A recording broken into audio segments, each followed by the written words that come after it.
বহু দিনৰ মূৰত আমাৰ এখেতে আনিলে আজি ভাঙন মাছ।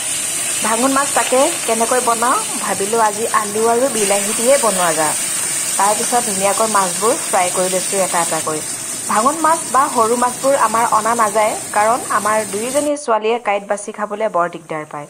কাঁইট বাছি দিবলগীয়া হয় আৰু ইমান সৰু সৰু মিহি মিহি কাঁইট থাকে, সেয়ে মোৰ সৰুজনীয়ে তাৰমানে বৰ কষ্ট পায়। সেয়ে ভাঙন মাছ সৰু মাছবোৰ অনা নাযায়।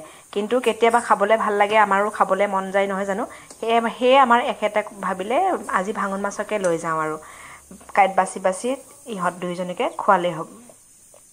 কাঁইট বাছি দিয়াৰ কাম পিছে আমাৰ এখেতৰ নহয়, মোৰহে কাম। ইহঁত দুয়োজনীকে ময়ে কাঁইট বাছি বাছি দিবলগীয়া হয়। আমাৰ এখেতৰতো টেনশ্যনে নাই, চিধাই বহিব আৰু খাই উঠি যাব আৰু একেবাৰে মানে জুতিৰ মজাটো লৈ ল'ব। ধুনীয়াকৈ বক বককৈ উতলি আছে। কালাৰ পিছে কেনে দেখিছে? টেষ্টিও তেনেকৈ লাগিব যেন লাগিছেনে বাৰু?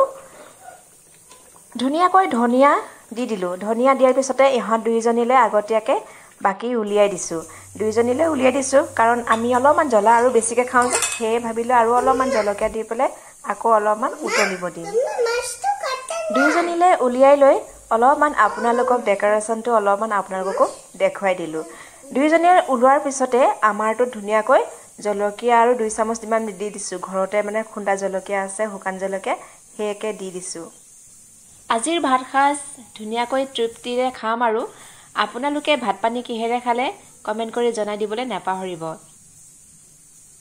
মোৰ এই সৰুজনী ছোৱালীয়ে মাছ খাই বিৰাট ভাল পায় জানেনে? আৰু এই কাঁইট থকা মাছ বুলিলে তাইৰ খংহে উঠিছে। তথাপিতো দুয়োজনীলৈ ভাত উলিয়ালোঁ গতিকে দুয়োজনীক ভাত খুৱাওঁগৈ আৰু আমিও লাহে লাহে খামগৈ, এখেতকো দিওঁগৈ। আজিলৈ আহোঁ, টাটা বাই বাই।